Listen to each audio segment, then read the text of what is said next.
Hello guys, I hope this video finds you doing well. My name is Rohit Choudhury. Nice to meet you all. As you can see, I have taken my IELTS exam in 14th of December.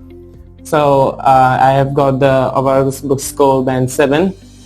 It was a 2 months journey, and during that time I was pretty much trying to do my best to get my achievable score.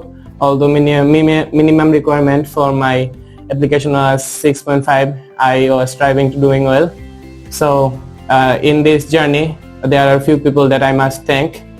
First of all, my course instructor, Mubin sir, who played a huge role in my practice sessions or during class. His lessons are a bit easy compared to other class I've taken, and his lessons enable me to, and his inspiration and motivation keep me doing well. And I also thank my assistant, his course instructor Shanta ma'am, for her assistance on reviewing my writing course module course paper work.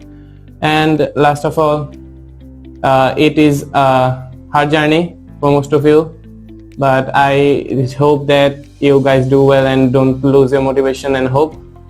At the end of the day, it's all depend on your hard work and effort you put into it. That's all.